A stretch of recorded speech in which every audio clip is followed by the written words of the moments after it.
کہ اب یہ انگوٹھی کہاں ہے۔ دل میں یہ سوچ رہی تھی کہ ماں تو موجود نہیں، زیور تو شاید گھر میں ہی رکھا ہوگا۔ اس نے بڑے سادہ انداز میں کہا کہ وہ انگوٹھی ان کے پاس ہی چلی گئی۔ میں خاموش ہو گئی۔ میرے دل میں ایک عجیب سی خالی جگہ بن گئی۔ میں سوچنے لگی کہ کاش یہ انگوٹھی مجھے مل جاتی۔ نیلم بہت مہنگا ہوتا ہے اور اتنا بڑا ہیرا قسمت والوں کو ہی ملتا ہے۔ میں نے خود کو سمجھانے کی کوشش کی کہ یہ سب سوچنا غلط ہے، لیکن سچ یہ تھا کہ میرے نصیب میں کچھ بھی نہیں تھا، نہ محبت، نہ توجہ اور نہ ہی وہ نیلم کی انگوٹھی۔ میرے شوہر نے ایک دن مجھے یہ بھی بتایا کہ یہ سب کچھ میری ماں کے نام ہے، گھر، زمین، کاروبار، بینک اکاؤنٹ، سب کچھ۔ میں نے حیرت سے اس کی طرف دیکھا۔ میں نے کہا لیکن وہ تو لاپتہ ہے۔ اس نے فوراً جواب دیا کہ لاپتہ ہے، مری تو نہیں گئی نا۔ اس کے لہجے میں عجیب سی ضد تھی۔ میں نے کہا کہ لیکن آپ کیسے کہہ سکتے ہیں؟ ایک انسان جو 15 سال سے لاپتہ ہے، آپ نے سب کچھ اس کے نام پہ رکھا ہوا ہے۔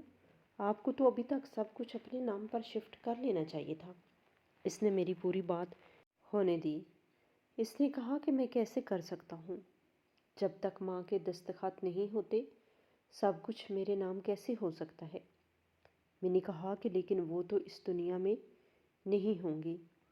یہ بات میرے منہ سے نکل گئی۔ جیسے ہی یہ جملہ بولا، میں نے اس کے چہرے کا رنگ بدلتے دیکھا۔ اس نے سخت لہجے میں کہا، خبردار جو دوبارہ ایسی بات کہی۔ کیوں نہیں ہوں گی؟ میری ماں اس دنیا میں ہے۔ تمہیں کیا لگتا ہے وہ مر گئی ہوں گی؟ میں نے خود کو سنبھال کر کہا کہ آپ خود ہی تو کہہ رہے تھے کہ 15 سال ہو گئے ہیں۔ 15 سال کوئی کم عرصہ نہیں ہوتا۔ اس نے غصے سے کہا کہ میری ماں زندہ ہے۔ اس کے بعد میں نے کہا، اگر میں سارا کچھ اپنے نام کرانا چاہوں تو مجھے اپنی ماں کا ڈیتھ سرٹیفکیٹ بنوانا پڑے گا، اور میں ایسا کبھی نہیں کروں گا۔ اس نے کہا کہ میں جانتا ہوں پیسوں سے سب کچھ ہو سکتا ہے، ڈیتھ سرٹیفکیٹ بھی بن جاتے ہیں، لیکن میں اپنی زندہ ماں کے لیے یہ گناہ نہیں کروں گا۔ میں یہ سب سن کر سوچ میں پڑ گئی۔ میرے دل میں پہلی بار یہ خیال آیا کہ میرا شوہر تو پاگل ہے۔ میں نے دل ہی دل میں کہا کہ اس سے اچھا تھا کہ اس کی ماں واقعی زندہ ہوتی۔ میں کچھ بھی کر کے اس کا دل جیت لیتی، اس کی خدمت کرتی، اس کے قریب رہتی، اس کے ذریعے اس کے بیٹے کے دل تک پہنچ جاتی۔ لیکن جہاں تو معاملہ ہی الٹا تھا۔ ایک ایسی عورت جو موجود ہی نہیں تھی، وہ میرے اور میرے شوہر کے درمیان دیوار بنی ہوئی تھی۔ میں آہستہ آہستہ اندر سے ٹوٹنے لگی۔ گھر میں وقت گزارنا مشکل ہو گیا تھا۔ میرا شوہر اپنے کام میں رہتا، میں اکیلی بڑے بڑے کمروں میں گھومتی رہتی۔ بوریت میری رگوں میں بھر گئی تھی۔ اب ایسا ہونے لگا تھا کہ گھر میں کوئی چھوٹا موٹا کام ہوتا تو میں خود ہی کرنے بیٹھ جاتی تھی۔ ٹائم گزارنے کے لیے اگر نوکرانی آ کر کہتی کہ مٹر منگوائے ہیں تو میں کہتی کہ مجھے دے دو، میں بیٹھ کر مٹر چھین لوں گی۔ کبھی میں خود کھانا پکانا شروع کر دیتی، حالانکہ کھانا پکانے کے لیے الگ نوکرانی موجود تھی، لیکن اس طرح میرا وقت کچھ تو گزر جاتا تھا۔ میں اپنی بہنوں کو بلانے کی کوشش کرتی تھی، فون پر کہتی تھی آ جاؤ کچھ دن میرے پاس رہ لو۔ وہ کہتی کہ ہم شادی شدہ ہیں، اپنا گھر چھوڑ کر نہیں آ سکتی ہیں۔ پھر وہ یہ بھی کہتی کہ ہمارے شوہروں کو اچھا نہیں لگتا کہ ہم زیادہ وقت تمہارے گھر گزاریں۔ میرے گھر والوں کا آنا جانا بھی آہستہ آہستہ کم ہو گیا تھا۔ جو لگتا تھا جیسے میں ایک خوبصورت پنجرے میں قید ہوں۔ باہر سے سب کچھ شاندار تھا، اندر صرف خاموشی تھی، بوریت تھی، خالی پن تھا، اور اسی بوریت میں میری زندگی گزر رہی تھی۔ ایک دن میں گھر کے لان میں بیٹھی تھی، صبح صبح کا وقت تھا۔ اس دن موسم غیر معمولی طور پہ اچھا تھا، ہلکی سی ہوا چل رہی تھی، دھوپ نرم تھی، لان کی گھاس ابھی شبنم سے نم تھی۔ میرا شوہر کام پہ جا چکا تھا۔ رات کو اس کے ساتھ پھر بحث ہوئی تھی، وہی پرانی باتیں، وہی سرد لہجہ۔ اس کے جاتے جاتے بس ایک بات کہی تھی کہ کسی کے گھر کو کسی بھی حوالے سے بدلنے کی کوشش نہ کیا کرو۔ اس جملے کے بعد وہ خاموشی سے نکل گیا۔ میں لان میں کرسی پر بیٹھی خالی نظروں سے سامنے دیکھ رہی تھی۔ میرے پاس کرنے کو کچھ نہیں تھا۔ دل میں ایک بوجھ سا تھا